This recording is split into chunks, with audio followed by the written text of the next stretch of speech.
కాకినాడ జిల్లా ప్రతిపాడులో నిర్మాణ దశలో ఉన్న ఆంధ్ర భద్రాద్రి క్షేత్రం నుండి కమిటీ సభ్యులు చాట్ల పుష్పారెడ్డి, గోగుల వెంకటేశ్వరరావు, పత్రి రమణ నేతి, అలాగే శ్రీనివాసరావులు, రామసేన సభ్యురాలు విజయలక్ష్మి, జయలక్ష్మి నేతృత్వంలోని విశ్వ హిందూ పరిరక్షణ రామసేన అధ్యక్షులు బీజేపీ నాయకులు కంబాల శ్రీనివాసరావుని మర్యాదపూర్వకంగా కలిశారు. ఈ సందర్భంగా ఈ నెల 8వ తేదీన ఆంధ్ర భద్రాద్రి క్షేత్రానికి గుమ్మం ముహూర్తం చేయుటకు వేద పండితులు నిశ్చయించడంతో ఆంధ్ర భద్రాద్రి క్షేత్రాన్ని సందర్శించాలని కమిటీ సభ్యులు ఆయనని కోరారు. అనంతరం జై శ్రీరామ్ కండువాలతోటి కమిటీ సభ్యులు శాలువాలు కప్పి రథసప్తమి పర్వదినాన్ని ఘనంగా సన్మానించారు.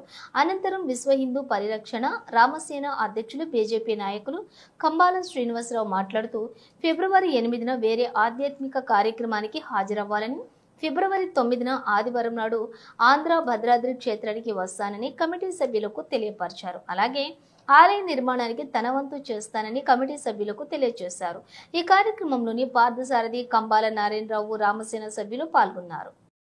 జై శ్రీరామ్, జై శ్రీరామ్, జై శ్రీరామ్, జై శ్రీరామ్, జై శ్రీరామ్, జై శ్రీరామ్. శ్రీ మహాగణాధిపతి నమః. భారత్ మాతా కీ జై. జై శ్రీరామ్. నేను మీ కంబాల శ్రీనివాసరావు, విశ్వ హిందూ ధర్మ పరిరక్షణ రామసేన అధ్యక్షుడిగా, భారతీయ జనతా పార్టీ నాయకుడిగా మీ అందరికీ కూడా ఈరోజు మాఘమాసంలో రథసప్తమి శుభాకాంక్షలు తెలియజేస్తున్నారు. మన 2 తెలుగు రాష్ట్రాలే కాకుండా భారతదేశం అంతా, ప్రపంచంలో అన్ని దేశాల్లో ఎక్కడెక్కడైతే భారతీయులు ఉన్నారో వారందరికీ కూడా రథసప్తమి శుభాకాంక్షలు తెలియజేస్తున్నారు. అంతరిక్షంలో సప్తాస్వర్ధమారూఢమై అరుణుడు రసార్థిగా కలిగిన శ్రీ పద్మినీదేవి, ఉషాదేవి, ఛాయాదేవి, సంధ్యాదేవి సమేతరవై ప్రకాశించే సూర్య భగవానుడికి, అలాగే మాతంగి రాజశ్యామలాదేవి అమ్మవారికి కూడా భక్తి శ్రద్ధలతో నమస్సుమాంజలి సమర్పించుకుంటూ ఈరోజు నాకు చాలా ఆనందకరమైన విషయం ఏంటంటే, ప్రతిపాడు, కిర్లంపూడి ఆ ప్రాంతాల నుంచి కూడా నాకు భారతీయ జనతా పార్టీ నుంచి ఎంతో మంది ప్రముఖులు ఫోన్ చేసి భారతీయ జనతా పార్టీకి ఒక ఉద్వేగమైన, ఉవ్వెత్తున తరంగంలా లేచేంత గొప్ప సంస్కృతి, గొప్ప అవకాశాలు, అలాగే మాకు సంతోషాలు కలిగే విధంగా మార్పులు వస్తున్నాయని చెప్పి చాలా మంది ఫోన్లు చేస్తున్నారు. ఈ రోజు ప్రత్యేకించి ప్రతిపాడు నుంచి ఆంధ్ర భద్రాద్రిగా పిలువబడుతున్న మన ఏం పేరమ్మా అన్నారు, గోగుల వెంకటేశ్వరరావు గారు, అలాగే పుష్పారెడ్డి గారు, వీరి ఆధ్వర్యంలో భక్తులంతా కూడా వచ్చారు. 8వ తారీఖు నాడు వారు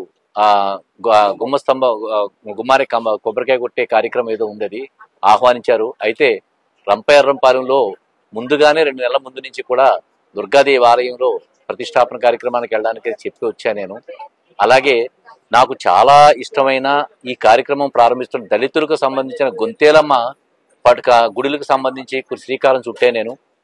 దాంట్లో రంపయారంపాలెంలో 7వ తారీఖు నాడు రాత్రి గరగలతో కూడిన పూజా కార్యక్రమం చేస్తూ పొద్దున కూడా కార్యక్రమం హాజరవుతాను. ఎందుకంటే దళితులు చాలా మంది మత మార్పులోకి వెళ్తారు. కానీ ఈ మధ్య కాలంలో నేను హైందవ ధర్మంలోకి వచ్చిన తర్వాత దళితులు చాలా మంది నేను కలిగించే సదుపాయాలను ఉపయోగించుకుంటూ వాళ్లలో కూడా హిందుత్వ భావం పెరిగి వాళ్ళు కూడా ఈ కార్యక్రమం మీరు సహాయం చేయకపోతే మేము ఎలా చేయగలుగుతాం సార్, మీరు ఉన్నారు కాబట్టి చేస్తామని చెప్పి అనడంలో నాకు చాలా సంతోషం కలిగింది. ఆ కార్యక్రమానికి అటెండ్ అవుతున్నాను. 7వ తారీఖు సాయంత్రం పొద్దున కూడా పూజ ఉంది కాబట్టి నేను ప్రతిపాడు గ్రామానికి వెళ్ళలేకపోయినా ముందు రోజు ఏదో టైంలో వారి గ్రామానికి వెళ్ళి ఆలయం అది సందర్శించి నాకు తోచిన సహాయం చేయడానికి అక్కడ ప్రయత్నం చేస్తానుంది. నాకు ఈ అదృష్ట భాగ్యం ఈరోజు రథసప్తమి సందర్భంగా వారు రావడం, కలవడం, వారి ప్రాంతానికి నన్ను ఆహ్వానించడం కూడా నాకు చాలా సంతోషదాయకం. మీ అందరికీ కూడా ధన్యవాదాలు తెలుపుకుంటూ, మన హైందవ ధర్మం మీడియా ద్వారా అయితేనేమి, హిందువుల్లో జాగృతి కలగడం ద్వారా అయితేనేమి, అలాగే జయలక్ష్మి అలాగే పార్థసారథి వీళ్ళు కూడా హైందవ ధర్మం కోసం చాలా విస్తృతంగా తిరుగుతున్నారు. ఇప్పుడు వీరందరూ కూడా పోలీసు విభాగం నుంచి రిటైర్డ్ అయిన వాళ్ళు కూడా ఇందులో కొంతమంది ఉన్నారు. ఇంత వైభవంగా అలాగే పవన్ కళ్యాణ్ గారు కూడా ఈ మధ్య సనాతన ధర్మం గురించి మాట్లాడడం, నరేంద్ర మోడీ గారు అందరికీ స్ఫూర్తిదాయకంగా ఉండి అన్ని మతాల్ని, కులాల్ని, జాతుల్ని కలుపుకుంటూ భారతీయతని చాలా భారతీయులుగా మనందరినీ గుర్తింపు చేసే విధంగా మనందరినీ ముందుకు తీసుకెళ్ళడం.